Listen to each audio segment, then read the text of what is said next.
स्वाति जी, आप चूंकि आए दिन देख रही हैं कि जिस तरीके से आम लोग डॉक्टर्स भी अवसाद में जा रहे हैं। जी हाँ। और जिस तरीके से तमाम हॉस्पिटल्स जो हैं वो हॉट स्पॉट बन गए, मुंबई से लेकर दिल्ली तक और भी जगहों पर, लखनऊ में। ऐसी स्थिति में अब लोगों को टेलीमेडिसिन के जरिए दवाएं दी जा रही हैं और भी मीडियम इस्तेमाल किए जा रहे हैं। जो लोग क्वारंटाइन करके रखे जा रहे हैं, क्या उनको जिस तरीके से ओपीडी में डॉक्टर विजिट करता है, जिस तरीके से वार्डों में डॉक्टर विजिट करता है, क्या वैसे लोगों को डॉक्टर विजिट करके देखता है या बस उनको केवल आइसोलेट करके रख दिया जाता है?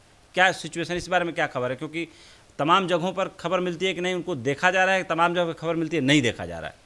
नहीं, ऐसा तो नहीं है उपेंद्र जी। देखिए, उनको देखा जाता है क्योंकि वैसे भी उनकी मॉनिटरिंग भी ज़रूरी होती है कि उनके साइन सिम्टम्स कैसे हैं। अगर केवल क्वारंटीन में है तो भी उनका जो है मॉनिटरिंग की जाती है कि उनको कोई लक्षण उभर कर के सामने तो नहीं आ रहे हैं, क्योंकि अगर लक्षण उभर कर आ रहे हैं तो फिर हमको एक ट्रीटमेंट प्लान की तरफ जाना पड़ता है और हमको और ज़्यादा कॉन्टैक्ट ट्रेसिंग करनी पड़ती है। और अगर अस्पताल में मरीज़ है तब तो डेफिनेटली उनकी वहाँ पर मॉनिटरिंग, उनका ट्रीटमेंट सब कुछ चल रहा है। जिस तरह से आप डिप्रेशन की बात भी कर रहे हैं तो डॉक्टर्स के लिए भी ये बहुत कठिन समय है, क्योंकि देखिए एक तरफ तो आप बीमारी से लड़ रहे हैं, जहां आप मरीज देख रहे हैं, अपने सामने आप मौत होते देखते हैं, और ये एक बहुत पेनफुल मंजर होता है एक डॉक्टर के लिए भी।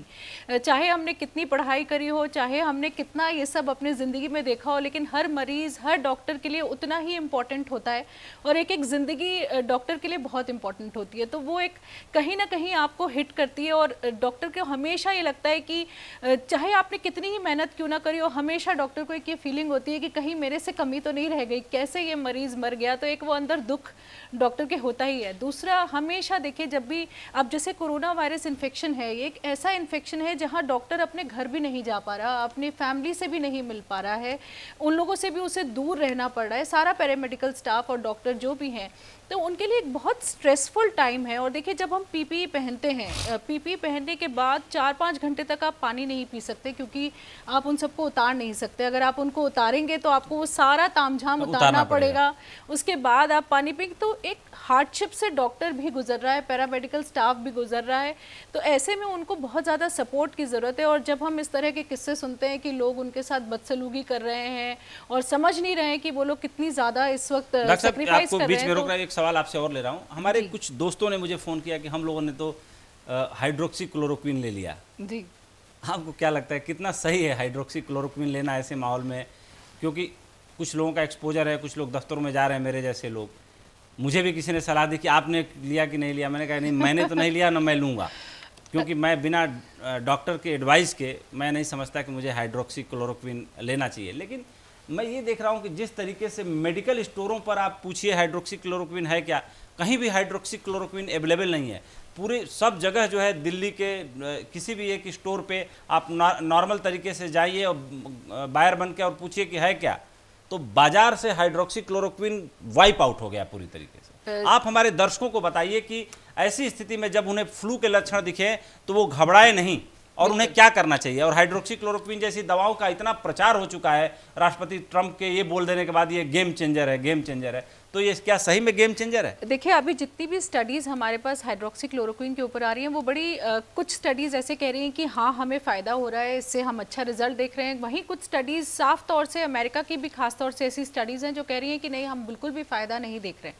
मान लेते हैं कि हम ये मान लेते हैं कि हाइड्रोक्सी क्लोरोक्विन एक अच्छी दवा है और इससे हमें अच्छा रिजल्ट मिल रहा है, तो भी किसी भी व्यक्ति के लिए कोई भी दवा अपने आप से खाना कभी भी एडवाइजेबल नहीं है। और ख़ास तौर से इस तरह की जो दवाइयाँ होती हैं, देखिए, हाइड्रोक्सी क्लोरोक्विन हमारे लिवर पर असर डालती है, हमारे किडनी पर असर डालती है, हमारे हार्ट पर असर डालती है, यहाँ तक कि ये हार्ट अटैक कर सकती है, लोगों को हार्ट ब्लॉक कर सकती है।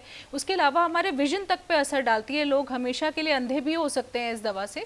तो ये इस तरह की दवाइयों को कभी भी आप किसी भी व्यक्ति को अपने आप से कभी नहीं खानी चाहिए। और इसीलिए जो ड्रग कंट्रोलिंग एसोसिएशन है हमारा है, उन लोगों ने बहुत समय से ये स्टेप लिया। जैसे ही हाइड्रोक्सी क्लोरोक्विन की बात डोनाल्ड ट्रंप ने करी, लोगों ने जिस तरह से आपने कहा कतार लगानी शुरू कर दी दुकानों पे और सबने सोचा हम अपने आप खा ले, तो उन्होंने तुरंत एक्शन लिया, इसको शेड्यूल H1 में डाला, यानी कि आप बिना प्रिस्क्रिप्शन के अब इस दवा को नहीं ले सकते और कभी भी नहीं लेना चाहिए। क्योंकि ये ज़रूर है कि जब भी हम दवाइयाँ अपने मन से लेते हैं, हमको नहीं पता, हर बॉडी का एक अलग रिएक्शन होता है। आप पहले से क्या दवाइयाँ खा रहे हैं, आपके शरीर में वो सूट करेगी या नहीं नहीं करेगी।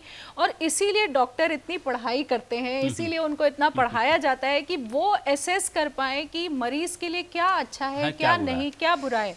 तो ये डिसीजन डॉक्टर्स के ऊपर ही छोड़िए कि वो डिसाइड करें आपके लिए कि आपको कौन सी दवा लेनी है, कौन सी नहीं। और कृपया करके पैनिक का, एक तो पैनिक होना जो होता है ना उपेंद्र जी, वो बहुत ज़रूरी है रोकना लोगों के मन में।